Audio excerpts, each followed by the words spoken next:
So basically, I like to start each interview with the same question because it just seems to open the floodgates for conversation.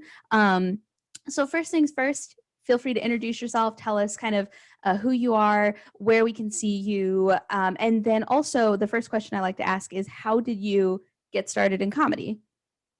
Well, first of all, I'm James Draper. I'm from the Quad Cities. I'm from Rock Island, Illinois. I'm from the Quad City area.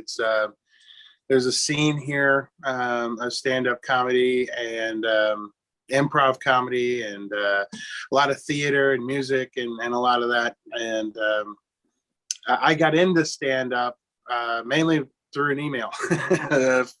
Well, a friend of mine through work said that there was an opportunity at a local club, and I've wanted to be a comedian since I was a little kid. Actually, I wanted to be involved in comedy, I should say. Right. I didn't have anything specific, I just wanted to be a part of making people laugh. That was something that inspired me. And, stand up came natural, and I had that opportunity. So I went for it, and everything has been going pretty good since, When was that? What year was that? Or how old were you when that happened? 2008. I was 32 years old. I've wanted to be a comedian. I wanted to be in comedy, whether it was writing, directing, stand-up, whatever, acting, as long as I could be involved in comedy, like I said, making people laugh. And I didn't know that there was any kind of opportunity in my area. There was no comedy club. There was nothing. When I was in high school, there was a couple of clubs that opened up because the casinos had, popped up along the river, and they were there for about a year or two, but I was too young to go into there. So I'm like, well, it's not like I have an opportunity. Yeah, right. So I was about 20 years old, and the Funny Bone was above a bar downtown Rock Island. And a friend of mine was a bar back there, and I got to go in and talk to one of the comedians. There was a house comic there. And I remember asking him, I was like, how do you do this? How do you get into doing stand-up? What do I do? And I'll never forget his answer was, you just got to do it. That's pretty accurate. That was it, and I'm like, and well, now I'm like, yeah, you do, you just got to do it. But at the time, it kind of pissed me off. I'm like, well, what do you mean? What do you mean you just got to do it? At the time, that's like the hardest advice you can possibly get. Yeah. And he's like, well, you just got to find a stage. You got to go somewhere where they are having open mics and do something, go up there with something and just do it. And, and pretty soon that club shut down. And then I didn't know of any other comedy clubs or anything going on. And like I said, I was at work, and somebody sent an email, hey, I'm thinking about trying this out, the open mic. And I'm like, open mic? I didn't know we even had a club. And yeah. So I found out about it. I went out there, and first time went really well. And I've been hooked ever since. Yeah.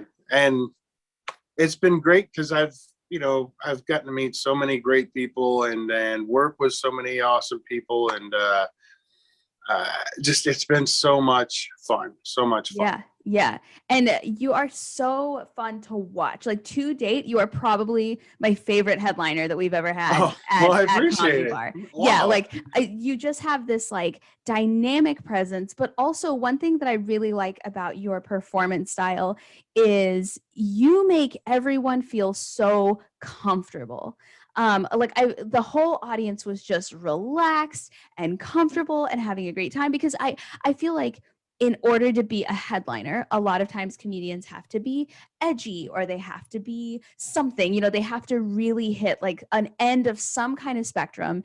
And it works really well with part of the group. And then there's always a part of the group who's a little bit not into it. There's just a little bit, like just a little bit, even the ones that do a really, really fantastic job, there's always one or two people that are just kind of like, what am I watching right now? Because you can't hit everybody, right? Like you could spend your entire life trying to make everybody like you, and you're just, it's not going to happen.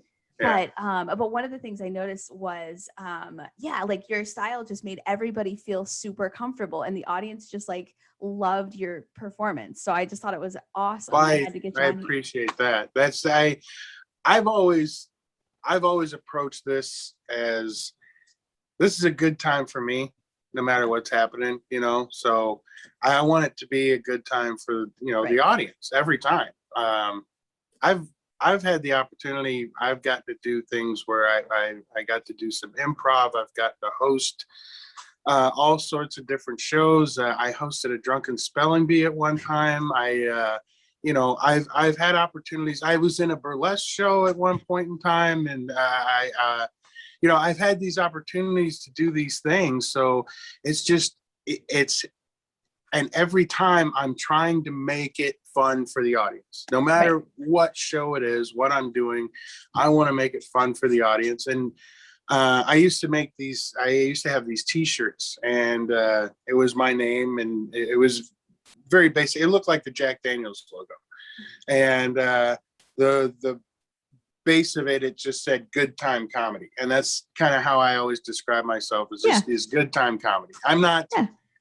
I don't talk politics or anything Right. like that. I'm out there telling dick jokes and having fun, making and the goofy songs and Yeah. stuff like that. Yeah, So yeah. And I think one of the reasons why that goes over so well is because even when you say something that's like a total complete dad joke, just like ridiculous, yeah. people, even if they're like, what?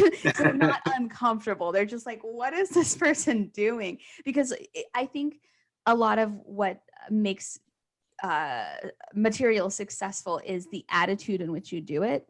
And so I think when you get up on stage and you're like, I'm going to do this ridiculous thing, I'm going to do Mhm. it. You can sit here and watch me do it. You can leave the room, but I'm going to do it. Absolutely, Yeah. absolutely. Confidence is everything. When the new up and comers is there, at the open mics and stuff, and sometimes they've got these great jokes, and I'm like, the only reason that's not hitting is you're not telling it like you're supposed to tell it. Right. Tell it like they're supposed to hear it. Don't sit there and if and but and ho hum around about it. Tell it with confidence. And perfect example of that is Anthony Jeselnik. That's always bring him up. He can say anything. He can Yes. say absolutely anything on stage, and it always comes off so fantastic. Yes. Yes. There's Absolutely. some material where you're just like, a lot of people, you're just, even when you like it, you're like, but it comes off so perfectly, so Yes. confidently, that you're like, yeah, I have to get behind that. Yeah, yeah. I teach stand up at the Second City, and one of the things I always tell students is I've heard some of the best content in my entire life flop because the person delivered it very self-consciously, Mm-hmm. and then I've heard some of the dumbest material I've ever heard in my life win over the whole room because the Mm-hmm. person told it with like such confidence Oh, it's that like absolutely, yeah, they yeah. were going to have a great, and so I tell them all the time, you think writing the material is going to be 90% of it, but honestly, I think it's your stage presence and your attitude that is the majority of it, and the material almost takes a back seat to that. Yeah. Yeah. Yeah. And again, I'll tell, some of the up and comers, I'm like, hey, attitude is, just as much as the material that you're writing down. I don't know if you've ever had like jokes where you write it and you tell it one way, and then, one night you tell it a different way. You add another word, or you just Yes. a look or a nudge or something like that, and it hits, and you're It like, does. oh, that's how I have to deliver it. I need to do it like this. So then you practice it like that, and then that's the other thing. You don't throw away these jokes. No. You 2 years, 10 years later, you go, oh, you know what? That's how this works. You know, Yeah, and exactly. I tell people all the time, I'm like, don't throw them in the trash just because they don't work right now or just yeah, because they don't work for your current set. Like, hang on to them. Worst case scenario, they sit there and collect dust. Best case scenario, you revisit them and you make them something brand new. right. Yeah, that's an absolutely relatable experience where you've been telling the same joke the same way for a long time. And for whatever reason, it goes differently one night, or you say it just a little bit Hmm. differently, or you add like a hand motion or something, Yeah, and it just hits different. It there just was a. lands. I can't remember what joke it was, but there's I tell a joke and you know you have it planned out in your head and you're used to saying it and there's a rhythm, pop pop pop pop, and there's the laugh and bop bop bop and here's the laugh and you know Yes. I I remember telling this joke and every time it's pop pop and here's the laugh and I didn't get the laugh and so I just you know kind of quickly went into my segue to the next joke and the segue was like 3 words and it just killed everybody. Just it was just a little, I don't know, it was like a pun, I don't know, it was like just 3 words and it completely, I didn't know where I was. I'm like, where am I at in my set right now? I don't know, because you're not supposed to laugh that hard at the 2 words that I Right. said. Not your the joke is where you're supposed to go nuts, Right. you know. Right. Right. Yeah. And I love that about audiences when they bust out laughing at a part that wasn't even a punchline and you Yeah. haven't even gotten to the punchline yet. And it almost throws you off a little bit. You're almost Oh, like, oh, it ugh. throws me off. Yeah, Yeah. complete. Yeah. I'm like, wait a second. Did I throw Yeah. the punchline? And then you hit the real punchline and it's like that. Don't even worry about it. The punchline Right. was back Yeah. Yeah. there. Do you feel, in what ways do you feel at an advantage and at a disadvantage having started comedy later than like the median, I feel like? Because I think most people start, when they're like 21, 22, 23. Hmm. That tends to be like what I've noticed. And you started at 32. Yeah. 32 years old. Do you feel like Um, there have been advantages or disadvantages or both to that for you? well, of course, the disadvantage is there's a lot of time there that I could have used up and I could be better right now. But I think the advantage is really is the patience. My having the patience, my of not worried about I have to hurry up and be on NBC tomorrow and HBO and make a movie, but at the same time, it also gives me that confidence, that patience, that not worrying about making it, also gives you that confidence to, so what if, this hits or doesn't hit, so what if this works or doesn't work, but it gives you that confidence to try new things, to, the songs that I do, I was never like in choir. I never did, anything musical. I started learning to play guitar a little bit, but I'm like, well, this needs to happen. So I sang, and people liked it, and so you go, that's it. The keep trying and keep going, and I think that's the real advantage, is that confidence and that patience, Yeah. of being an old guy. Yeah. Um, and I feel like one thing I thought was very, very interesting was I've noticed comedians tend to pander towards almost the youngest denominator because they're the ones who are on TikTok and Instagram and Facebook, Mhm. and they know that those are the people that are going to follow them and like them and subscribe to them. But what I liked was a lot of your material very warmly welcomed people who don't typically get attention from comedians on stage, and they don't typically Mhm. get addressed by comedians on stage unless it's insulting them, like calling them, boomers or something like that. And I feel like that's also one reason why your material went over so well with our audience those particular evenings, because I think people came in kind of expecting to be largely ignored, like kind of expecting to be largely like just kind of sit there and not really participate or feel included. And instead, I felt like you took your focus away from the young people who are so used to getting all the attention in the world. And you're like, I'm ignoring you guys for the night. I'm focusing on like your parents that are with you. And I think people just loved it. I think they just really liked that a lot. And they appreciated kind of being seen, I guess, for the first time by like a comedian specifically? Well, and I noticed, it was the first night, and of course the second night, I noticed a lot of the people there, of course, weren't from there. Right. They're And all tourists. so that was something that kind of helped me say, well, I could do this and that. I don't have to be so specific. I had asked you about a local Amish town or something like that. If there was an Amish village that was close by, because it's nice to just use a one-word reference and everyone gets what I'm talking about. But me just simply saying Amish village, it still went over good. Everybody knew what I was talking about. So, Right. but that was, I mean, like I was saying, that was the other thing, was I didn't have to be too specific to the area. Right. And most of my jokes are pretty generalized to where I could plug in something, here and there if need be. Yeah. And those crowds were really great. They were great. Yeah, and it was just awesome. It was just awesome to watch. How would you say that stand-up has both negatively and positively impacted your life since you've started? In what ways would you say?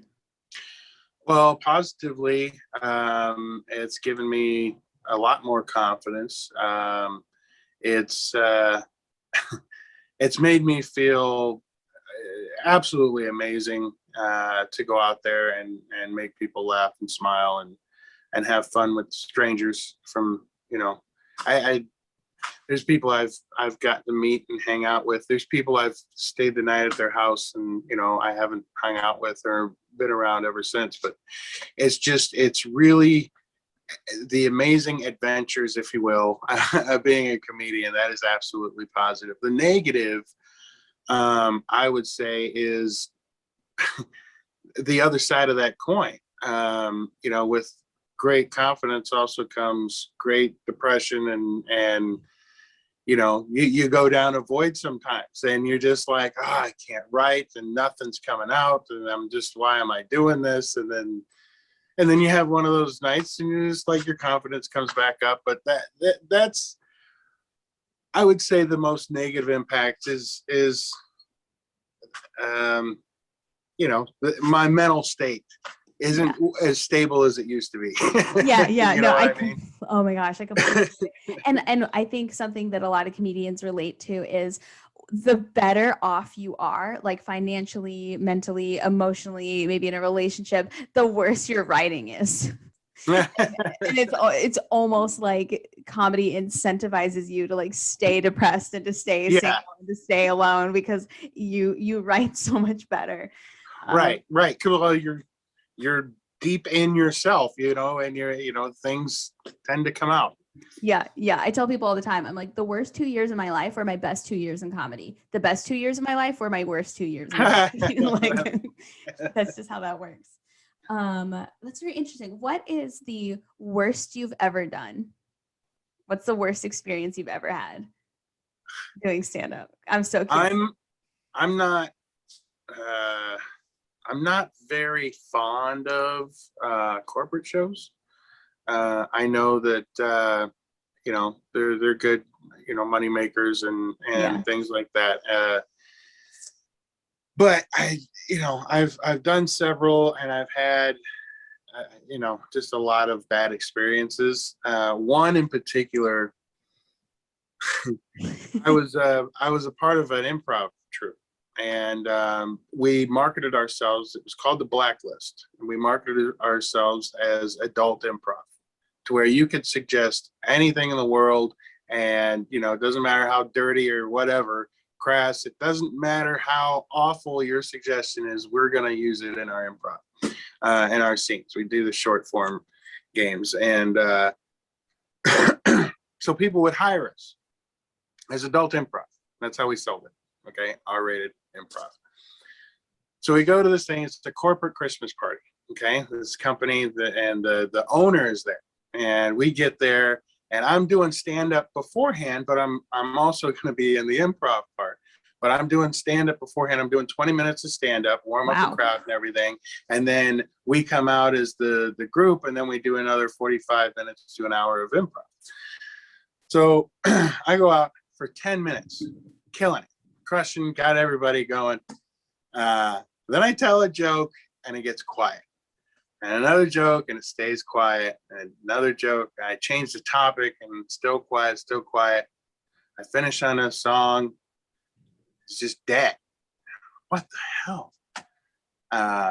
So I'm like, all right, well, here's your host for the improv portion. And I bring him up and I have to, now, I just bombed, okay? Now I have to go off stage and change into my improv stuff. And then he's got to introduce me, come back out there on stage. So I just bomb. I come off stage. He says, all right, we're going to do this show, Blacklist, da, da, da, and he brings up the first person. Brings up the next person. The third person. All right, wait. All right, everybody, give up. You just saw him do stand-up, James Draper. Crickets, nothing. Everybody's just mumble. So I get on stage. Now I'm performing improv for the people who absolutely hate me. It was one of the last games we did. It was what was it called? It's like phone messenger or something like that. You take two volunteers, they give you the phone, and you use recent lines of text as dialogue, right? One of the improvisers, for one of the lines, takes the line from the phone that says, "This guy's awful, get him off of the stage." That was the text that she read, and I had to improvise the scene to make that line fit. And it was about I think like a grandma or something like that. And I was like trying to help the grandma out of the nursing home or something. And the grandma says, "This guy's awful, get him off the stage." And I had to. Did you ever figure out why they like froze you out all of a sudden? Yes. I did like I said, I was doing great. And then I do this gay joke. Okay. I do this. The joke's more about me. It's a silly joke. I talk about, I was going to be gay, and I'm not talking about the sex. I'm sure it's not that bad. Well, half the time. And I say, I'm too much of a dork. I wouldn't even get that far. I'd be too busy trying to play lightsabers with the dude, and I'm doing that. So anyway, the joke, there's a couple little jokes like that in this tiny bit. And then I move on to married stuff and a couple other things. Anyway, I lost him with the gay stuff. So then do the improv and everything. I come off, I leave. I had George ask, get me off the stage first. Have me go off the stage first. So had me go off the stage. I go out. I get on the bench and I'm just sitting there and just waiting for them to come out. I'm just I can't believe it. So upset. And they come out and then everyone just comes up, and then before they say anything about the show or how it went and everything, everyone's patting me on, "Oh, dude, it's going to be okay. It's going to be all right, whatever." So we're sitting there for a little while. I forgot to tell you about beforehand. So we're sitting there after a while, and one of the tables, there's a couple comes out, and they're like, "We thought we had a great time and everything else." And I'm sitting there. They're talking, the improvisers, the other ones. They're like, "Oh yeah, shaking hands, everything's great, and everything." So I'm just sitting there, and I'm like, yeah, spacing out, thinking the worst thoughts in my head. The lady goes, "We thought you were fantastic. You were so funny up there." And I was like, "You did?" She goes, "Yeah, a lot of us did. It's just we couldn't really say anything." I was like, "What do you mean?" She goes, "The owner of the company, his son is secretly gay, he's not out of the closet, but everybody knows he's gay, but we have to pretend like he isn't gay, kind of thing. So you made it really, really uncomfortable in there." And the person who sent the text was the owner's wife, who sent that awful text or whatever, "This guy's awful, get him off the stage." So it made me feel a little bit better, but at the same time, I forgot to tell you, right before we went on, the owner comes out. Right. And like I said, we're an R-rated group and everything. And we said, we're going to be R-rated. We have all this, that we're asking any kind of suggestion. And he goes, I don't care. You guys go for it. Do whatever you want. Anything. It's off limits. Say whatever you want. He goes, well, I just saw that Bad Santa movie. We saw that Bad Santa movie last week. Maybe not that bad, but you know what I mean. You know, it doesn't have to be a fuck every 2 seconds, but you know what I mean. Go for it. Do whatever you want. So we're like, all right. I'm thinking, cool, good to go. I shit you not. 30 seconds before going on, I'm sitting there getting a drink to take up on stage, and the owner's there, and he's like, can't wait to see you go on. And I was like, and I look him right in the eye, and I go, I want to make sure you said anything it's off limits, right? It's whatever I want, right? He goes, yeah. And I said, you're sure? He goes, yeah. I said, okay. And I go up there and I do my set. Like I said, 10 minutes killed. The next 8, I just ran through and got the hell off of there, and then had to come back up on Improv. And that was, I mean, I've had some shitty times on corporate gigs, but and regular nights and stuff like that. But that was probably one of the most painful. Reading the text message about yourself probably put like the icing on that cake. Well, I mean, it was bad enough. I'm leaving the stage after bombing doing stand-up. And I had to change my shirt, sitting there, getting myself ready, going, I have to go back out there. And every single person is just shooting daggers at me, you know? And I'm just like, everyone fucking hates me. And I have to go out there and pretend like everything's just hunky-dory. Yeah, we're an improv troupe now. Yeah, and you have to, and it's improv, so you have to be like you have to be a good ensemble member, and you have to be on point, and you have to support. So I can't just okay, guys, you know, and stay out of the scenes, or you know, be all pouty about stuff. You know, I have to pretend like everything's fine, and it was just so, I don't know, it felt kind of humiliating, but at the same time, it was, I don't know. But have you ever noticed also that corporate gigs, they just don't understand what they're asking for sometimes. Like corporate gigs are always the one where they're like, okay, so we want to hire you to do an hour and a half and clean material. So we were thinking like an hour and a half of clean material, and we want to make sure that we pay you $100. Right. And you're like, an hour and a half? Like, you think people, have you ever seen a special, like even the most famous ones that were an hour and a half long? Nobody wants to sit through that. No, even if you have an hour and a half of material, no, I don't even want to sit through that. I'm telling it. I tell that, I say that exact same thing, because there's local guys who will produce shows and they want to put everybody on. They got fucking 12 comics on a show, and it's like, dude, this isn't an open mic, it's a show. You know, keep it short. An hour, maybe hour and a half is the longest you want to go for a show, you know. And they'll put, you know, like I said, 8, 10, 12 guys on a show, and you're like, and they'll give them 15 minutes each. Yeah. And then the host, of course, is going to do 12 in between. Honestly, like that should be a war crime. Like doing material in between comics should be on the list with like anthrax of like things you can do. Things to look out for as a terrorist. Right. Terrorist threats. Have you, so you've mentioned improv a few times. Did you start in improv and segue into stand-up? Did you start both at the same time? Where did you take improv? Do you still do improv? I'm curious about your improv background. I started as a stand-up, and I did that till the comedy club closed. Well, I've been doing, I shouldn't say I didn't stop. We, you know, kept going to mics in Peoria and Cedar Rapids and Des Moines. And I used to live in Cedar Rapids. Oh yeah. We go to Cedar Rapids and Iowa City there, and they got a Penguins there.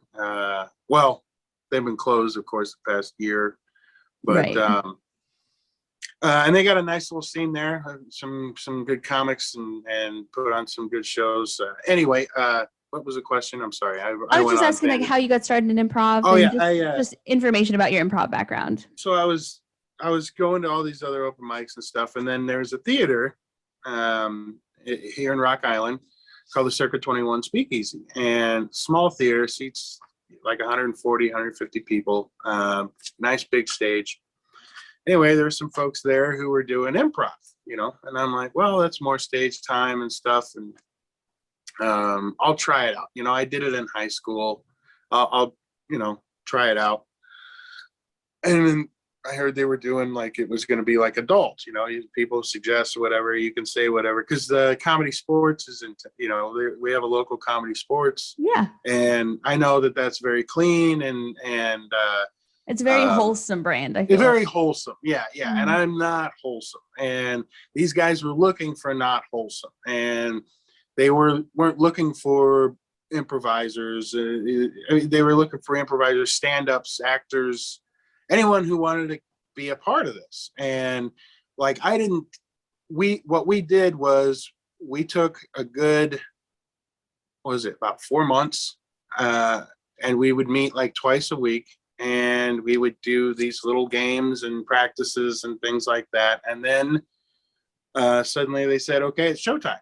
And we started putting on shows, and we were doing 2 shows a night, Fridays and Saturdays. Wow. That's a significant amount. Yeah.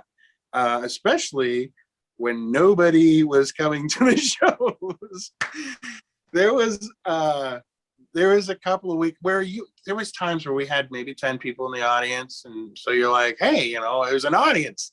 Cause there was one night I remember one night we performed, they were going to cancel the show. And I was like, well, a couple of us were like, there's an audience. There's 2 people. There's 2 people. They paid. They're here. They're sitting there. It's 10 minutes after showtime. They're ready for a show. Let's give them a show. And, so we'd perform in front of, small crowds, big crowds. Well, pretty soon we shortened it to 1 show a night, Fridays and Saturdays. And then it was 1 show on Saturdays. And usually it was our Shots and Giggles show. We would sell out. I mean, it was just insane. Cool. We would sell out week after week after week. I started booking comedians to open up the improv. So we do like a half an hour of stand-up, and then we do the improv show. And the stand-up, we would have like I would host, we'd have a local guy open, and then somebody from out of town close out with 15 minutes. So it'd be like 5, then the other guy opener do 10, and then 15 or so. And then we take a break and do improv. And that freaking worked amazing. We had such a little budget, and people were totally on board. I had people coming from Chicago, Des Moines, Champaign, Peoria. A couple guys had come from St. Louis to come and do it. And I mean, that's a 5-hour drive, so it was really cool. We had that going for a while, and that was where I got my improv background. I did that for 5 years. Wow, that's like dog years in improv, right? That's like 35 years. Well, it went really quick. It was just, like I said, it started off slow. Like I said, I didn't have an improv background. I did a little bit in high school. I was more of a stand-up. There's another couple of stand-ups who were like, screw it, let's do it. A couple of improvisers who, weren't in comedy sports. They had been at one point. They helped teach us. And then, we just kind of ran with it. And like I said, after a while, we were selling out shows. There was a couple of years there we were just getting, so that made me start my podcast. I had a podcast called On the List, and it was about, I would interview comedians, stand-up comedians who I had come in and open up the improv show, the Blacklist shows. And so they were the people that were on the list, and I do an interview with them, quick interview with them, and then we would fill up the rest of the hour or whatever of the show with like a top 5 list of whatever the topic was that week. That was a lot of fun. That was cool. And it was, again, another one of those things you get to experience, you get build that resume, I guess. Yeah. Yeah. And do you still participate in improv, or is that kind of in your past? It's in my past. I haven't done any in a few years, but you know, I tell you what, I probably wouldn't mind doing another Shots at Giggle show. That was Yeah. a lot of fun to do. That's funny. That's awesome. Yeah, people, they see Second City on my resume and they always want to like hire me to do improv or hire me to teach improv. And I'm like, guys, I did stand up. Like I was on the writing program. Like I'm like mad respect. But I took classes there when I was younger and I've been teaching stand up and storytelling ever since. They have those there, it turns out. Yeah. But yeah, mad props because improv is so hard, in my opinion. I feel like improvisers always say stand-up looks harder, and stand-ups always say improvisers look look like they have a harder job. But yeah, mad props for being able to just come up with stuff on the fly like that. Well,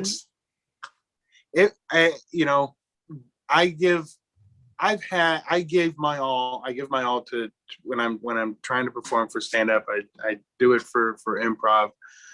And I've had as much fun doing improv as I had stand up.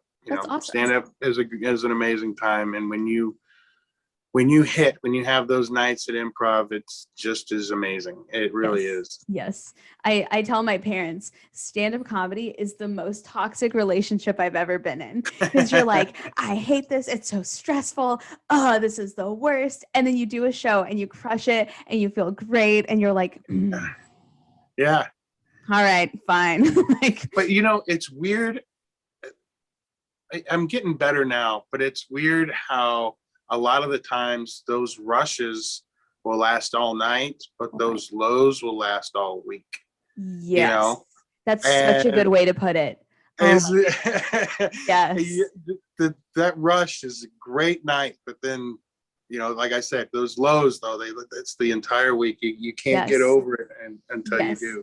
Yes, and it's so difficult to kind of describe to people who don't do it because they're like, I don't understand. Like you're making people laugh. Like why does this make you upset? And you're like, literally, my entire personality and my entire job is making people like me. Right. And when you have a job where you put a lot of your content out there to be consumed by like the public, en masse, a lot of people don't like you just for the sake of not liking you. Right. They know that that's the end result, that the end result is that you want them to like you, and they will sometimes intentionally not like you. I've put audio only on the internet before, and people have been like, lose weight, fat ass.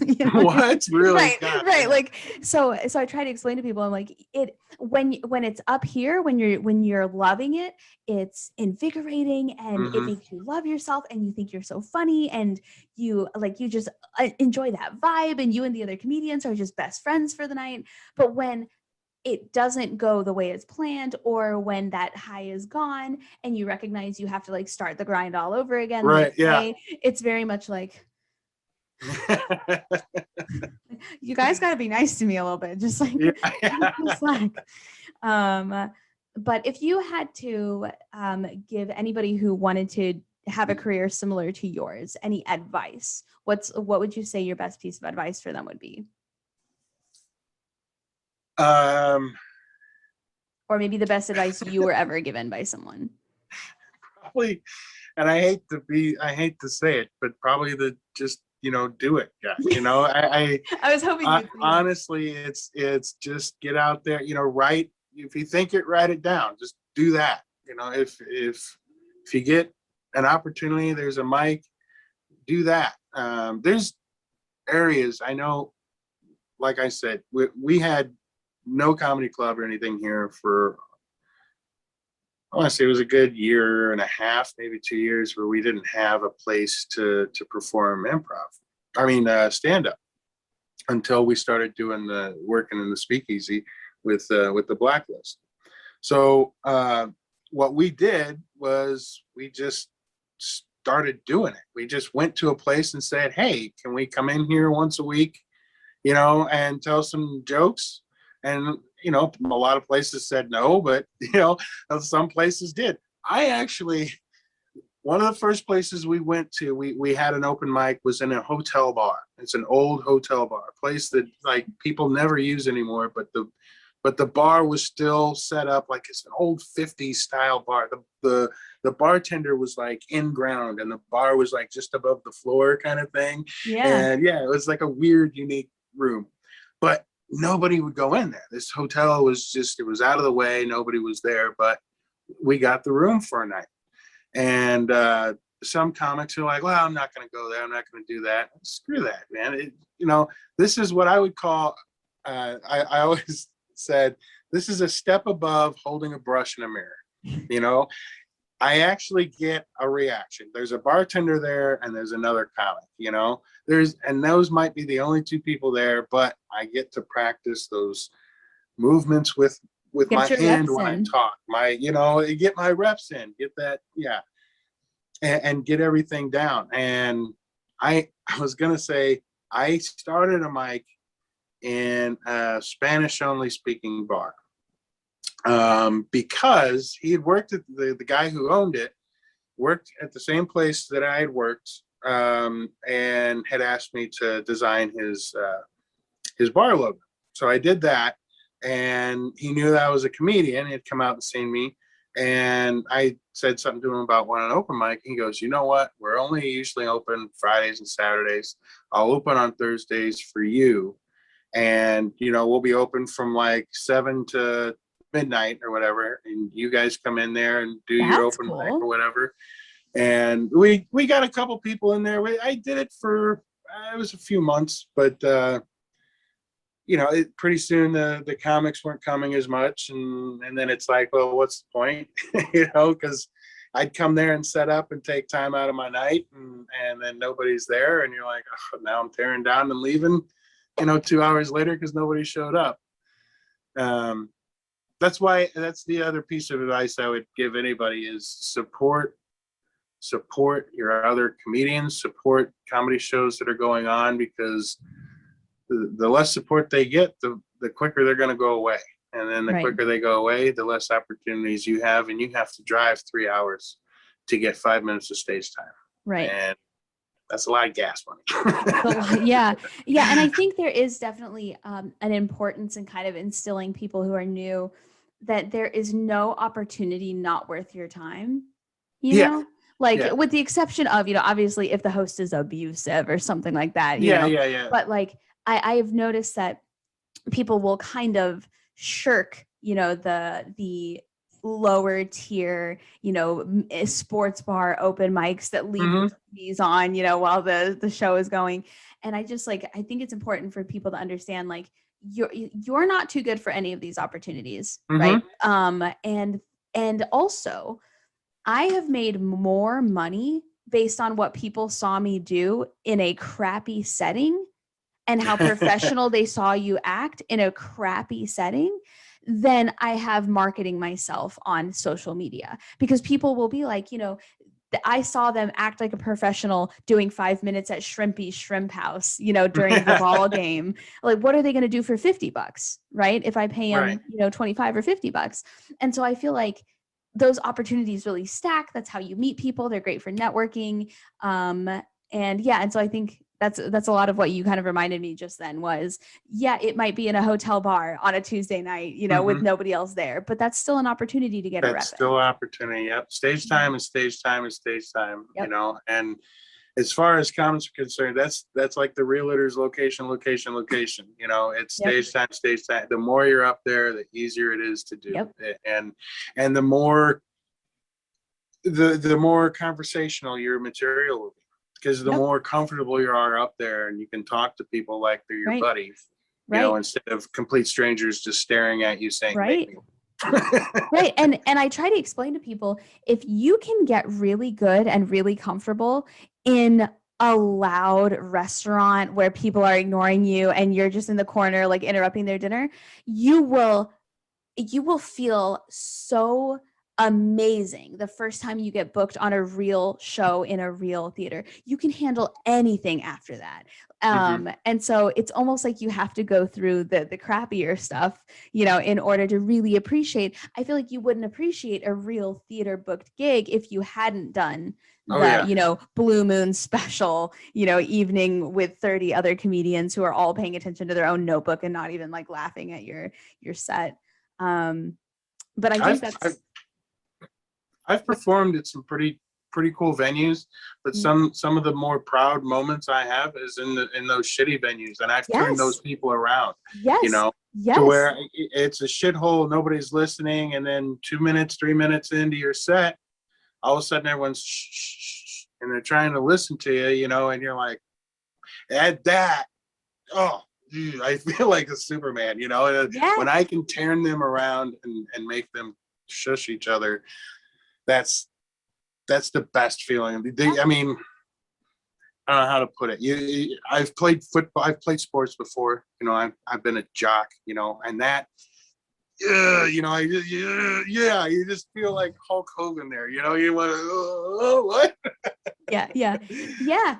And I also think what people don't realize is you will find the most dedicated and the most caring producers of showcases in those like crappy venues because they're putting in the time and the effort and the passion to really make it work with what they've got, and they don't Mhm. have much, but they're going to show up. Like you said, they're going to show up, they're going to set up, they're going to wait, they're going to see who comes because they really care about it, as opposed Mhm. to somebody who's in a much higher tier situation where they have the pick of the litter, you know, they've got comedians kicking down their door to get on Right. stage. And as a producer, I've always felt like it was so important to me to get those people up, to get the people that you can tell are just like so happy to be there, so passionate, like so excited. Mhm. Those are the people that are really going to do a great job. And they're the ones out there like setting up outside the icy stand, you know, with like a portable speaker, just trying to make something happen. Because a lot of times people live in areas where there aren't opportunities at all. And so it's Right. like when you can find them, these are like the most dedicated people you're ever going to meet. And these are going to be the Mhm. people that bend over backwards to help you. Um, Absolutely. yeah, like some of the biggest favors I've ever needed and some of the most help I've ever gotten were from people like that who, you know, ran a BYOB outdoor open mic in the, you know, the corner Mhm. of some parking lot just because they were that passionate about it. Um, I just before coming down to Nashville, the weekend before, I was in Champaign, and that's one of those DIY comedy scenes. Um, and there's brothers there, Jesse and Justin Tuttle, who kind of built, you know, helped put together that scene, and they've been putting on these great shows and stuff. And that's something I just kind of wanted to mention, that Champagne scene, and that's one of those places that Yep. you admire, you love going to and helping support them, Yep. because you see the time, the effort, the money, the drive. They used to do this show there. They don't do it at this place anymore, so I won't say the name of the place, but it they set it up. It was in another portion of a bar, and it was as if they had their own comedy club. The, the time and the effort that they put into setting this up, it was as if they had their own comedy bar, their own comedy club set up aside from this bar that you go into.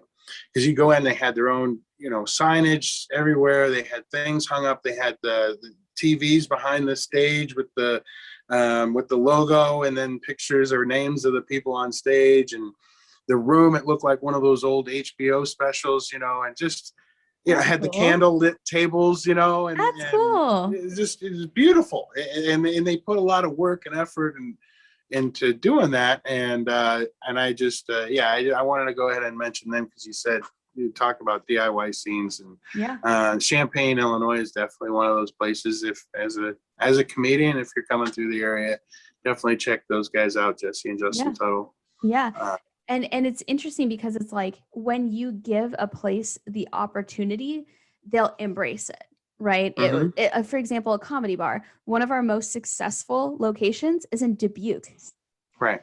because it's like, you know, It's here, amazing. It's a great club. yeah, I'm waiting and waiting right now for them to open back up. yeah, So yeah. anxious. Well, and it's like, because, you know, we've got a Chicago location, we've got a Nashville location, but those cities also have comedy clubs a dime a dozen, right? Mhm. So, you know, we still have success there, but people have options. You know, there's a million comedians there. But when you go into a city that nobody ever wants to go into for that particular reason, and you're like, hey, what if we made a comedy club here. People are ecstatic for that opportunity. So, and I tell people all the Well, time, when I travel and I tour, the most money I'll ever make is in the tiny little podunk Arkansas towns that nobody else wants to bother stopping through, because why would you? well, and those folks are always the most grateful too, because Yeah. they don't get it all the time. No. They don't have clubs that they can just pop in and see so and so, and then on a Thursday, oh, if I don't see them this week, they'll be back through next month. You know what I mean? Yeah. So when they get those opportunities, a lot of those really small town shows are just because they'll pack the place. Right. Like I said, there isn't a comedy club around, so everybody in that town is there that night Right. in that one bar, and it's Yeah. And fantastic. it's awesome. And then, then you have these new folks being like, it doesn't count unless you're at Zany's. It doesn't count unless you're at Comedy Bar. It doesn't Oh, count unless you're at Second City. And you're like, no, you can have some. I mean, don't get me wrong. Like, I'm totally biased and I love all of those venues, but oh, you can have some of the greatest experiences ever in the back room of some musty bar on, like a Thursday at 6 p.m., yeah. and they just shouldn't discount those things. But yeah, but to close us out, where can we find you? Where can we find information? Where are you next? What have you got coming up? Well, like as far as my social media, I'm on Facebook, and find me James Draper. I'm from Rock Island, not Denver. There's a comedian named James Draper in Denver, and so I'm the one from Rock Island. Got it. Good to know. I hopefully you'll find me at the Comedy Bar in Dubuque pretty soon. I was before COVID and everything. I was featuring and sometimes hosting. The Dubuque, by the way, another great little DIY scene there. The comedians there kind of built their own little. They've got mics going up a couple times a week, and they're also hosting and stuff at the Comedy Bar. Anyway, I'm usually there when they're open, and then not next week, the 19th to the 22nd, I'll be I'll be performing on the 20th and the 21st in the Quad Cities, the Alternating Currents Festival. Nice. It celebrates comedy, music, art. It's got wrestling. They've got What? it's 4 days, 19th to the 22nd. Film, movies, the independent films, and everything's free. They're going to have Nick Thune, Zach Martina will be headlining a few venues. I'll be performing at a couple venues. There's over 100 venues. It's downtown Davenport, parts of Rock Island and Moline. It's been growing every year. This will be our 4th year since we couldn't do one last year, but this will be the 4th year. I've been able to be a part of it, thankfully, each year that they've put it on, whether I'm hosting or performing in one of the shows. But like I said, they have music, art, film, comedy, street art, wrestling.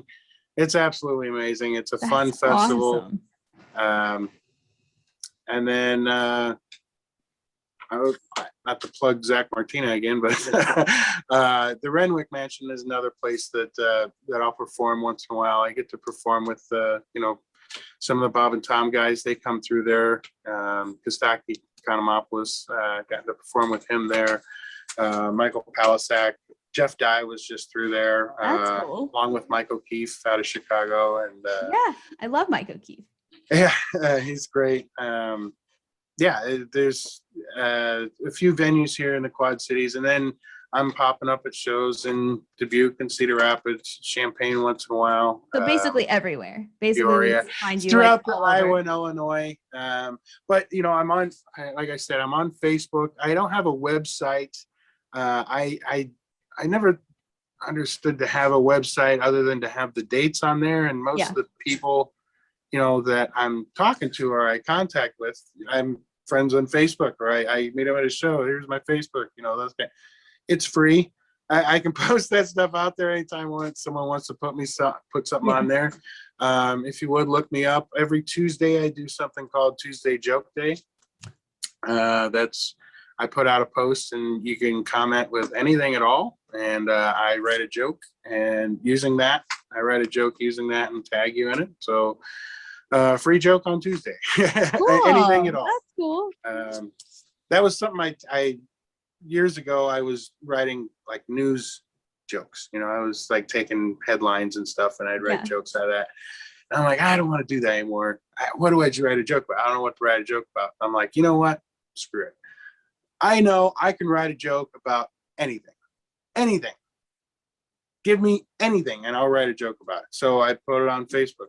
That's great practice too. I feel Yeah. like. And so for years and years, I've been doing that every Tuesday. People suggest something and then write jokes. And it's a lot of fun. Sometimes there's memes. Sometimes it's like in a style of a knock knock or a bar joke. Sometimes it's a poem or a song. It depends on what I'm doing. So it's a lot of fun. So at least it's a little interactive, you know. Yeah. And when I get a little more merch, maybe I'll put up a website so people like can an Etsy buy something. some stuff. Yeah. There you go. Do some hand pottery, sell it. Yeah, exactly. I etch my logo in there. Yep. Yeah. Well, awesome. Well, thank you so much for donating your time. I really appreciate it. And I appreciate it, Sydney. Yeah. I think a lot of people appreciate your tips and advice and your story because it's very interesting. And hopefully I'll see you come through Nashville again because we'd love to have you. I'm sorry, I meant to mention, I not to plug one more thing, but as far as I said, the Blacklist, there is a friend of mine who was in the Blacklist. He has a podcast called, his name's Steve Jennings. He has a podcast called What Are You Talking About? There's a 3-episode thing about the rise and the fall of the Blacklist. And there's like 5 or 6 of us. And we share some stories about how it came to be and then where the downfall happened and why it split up. And that's pretty interesting. If you want to check that out. That sounds like a dramatic reading almost. Well, we share some stories and talk about, how it came about. And it's, if anything, it'd be, like you said, a nice dramatic little listen to, just in case you're interested in that story about the Blacklist. So again, thank you, Sydney. I absolutely appreciate it. No problem at all. Stoked to have you. This was really interesting. I feel like I learned a lot. If you're ever through Nashville, please hit me up, let me know. I'd love to get you some stage time of some sort, depending on the day that you're there. But other than that, I'm gonna edit this in the next couple of days and post it, and hopefully people will love it. So all right, I appreciate it. I'll talk to you later. Have a good night. You too. Bye.